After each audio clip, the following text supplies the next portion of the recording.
Hello दोस्तों, अच्छी आदत डालना और बुरी आदत छोड़ना बहुत मुश्किल काम है, लेकिन ऑथर जेम्स क्लियर अच्छी आदतें डालने और बुरी आदतें छोड़ने के आसान रूल्स पर बात कर रहे हैं।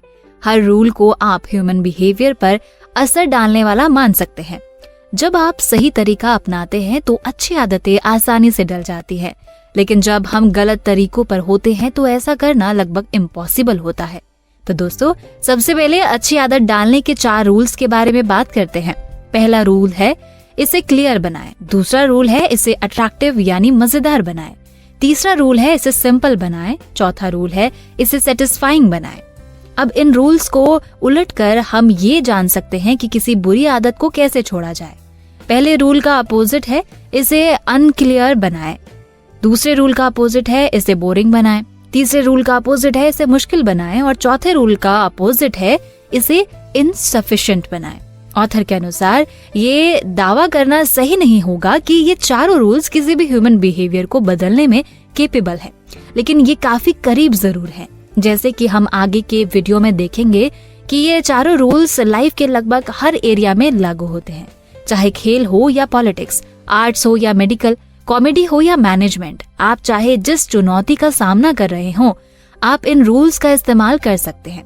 हर आदत के लिए अलग अलग स्ट्रैटेजी की कोई जरूरत नहीं है, बस यही एक स्ट्रैटेजी काफी है। तो दोस्तों, आज के वीडियो में हम जेम्स क्लियर की international best seller book atomic habit के बारे में बात करेंगे। ये बुक आपको अच्छी हैबिट्स को कैसे अपनाएं और बुरी हैबिट्स को कैसे छोड़ें, इनके प्रैक्टिकल तरीकों पर बात करती है, इसलिए वीडियो को पूरा देखें। ये सीरीज का 5वां वीडियो है। साथ ही अगर आप शेयर मार्केट में पैसा इन्वेस्ट करना चाहते हैं और अभी तक आपके पास डीमैट अकाउंट नहीं है, तो देश के सबसे अच्छे, बड़े और भरोसेमंद ब्रोकरेज फर्म का लिंक इस वीडियो के डिस्क्रिप्शन में है। आज ही अपना डीमैट अकाउंट ओपन करें। तो चलिए दोस्तों, शुरू करते हैं। जब भी आप अपने किसी बिहेवियर या आदत को बदलना चाहें, आप खुद से बस ये पूछ लें। पहला, मैं इसे क्लियर कैसे बना सकता हूँ? मैं इसे मजेदार कैसे बना सकता हूँ? मैं इसे आसान कैसे बना सकता हूँ? और चौथा, मैं इसे सेटिस्फाइंग कैसे बना सकता हूँ?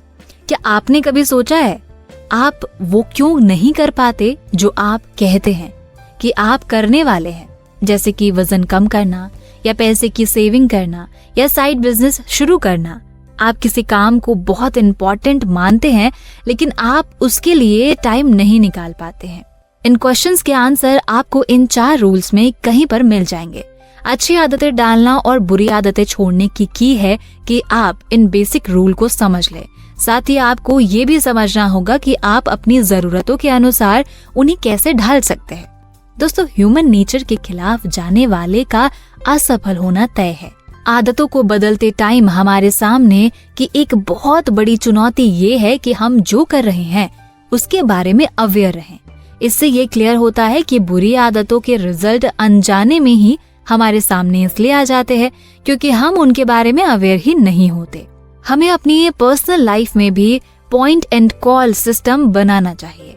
हम अपनी आदतों के स्कोर कार्ड बना सकते हैं, जिसका इस्तेमाल करके आप अपने बिहेवियर के बारे में ज्यादा जागरूक बन सकते हैं। अपना खुद का स्कोर कार्ड बनाने के लिए आप अपनी डेली रूटीन हैबिट्स की लिस्ट बनाएं, जैसे जागना, अलार्म बंद करना, फोन देखना, बाथरूम जाना, एक्सरसाइज करना, ध्यान लगाना, अखबार पढ़ना, एटसेट्रा।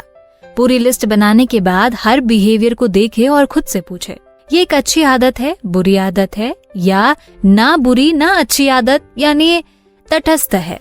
अब आपको करना ये है कि अगर आदत बुरी है तो उसके सामने माइनस लिखें, अगर आदत अच्छी है तो उसके सामने प्लस लिखें, और अगर आदत तटस्थ है तो इक्वल लिखें।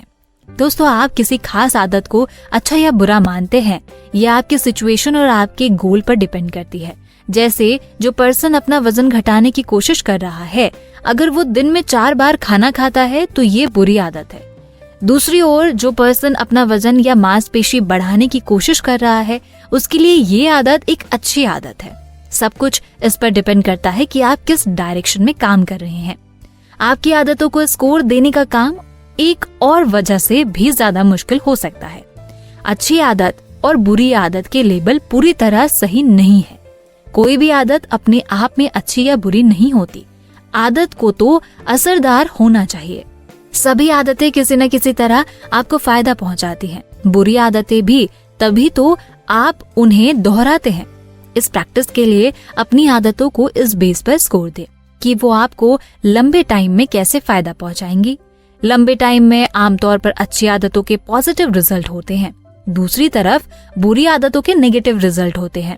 सिगरेट पीने से उसी टाइम तो तनाव कम हो सकता है, लेकिन लंबे टाइम में इससे आपको फायदा नहीं होगा।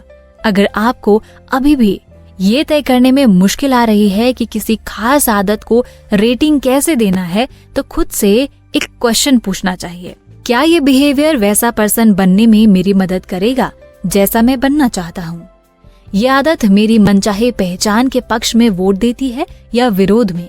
जो आदतें आपकी मनचाही पहचान से मेल खाती हैं और उसे मजबूत बनाती है, वे आम तौर पर अच्छी होती हैं। दूसरी तरफ जो आदतें आपकी मनचाही पहचान के साथ संघर्ष या विरोध में होती हैं, वे आम तौर पर बुरी होती हैं। जब आप अपनी आदतों का स्कोर बोर्ड बनाएं, तो पहल तो आपको कोई भी आदत बदलने की जरूरत नहीं है। गोल तो सिर्फ इस बात पर गौर करना है कि सचमुच क्या हो रहा है। बिना खुद के बारे में बुरा सोचे अपने थॉट और कामों का ऑब्जर्वेशन करें। अपनी कमियों के लिए खुद को दोष नहीं दे, साथ ही सफलताओं के लिए खुद को शाबाशी भी नहीं दे।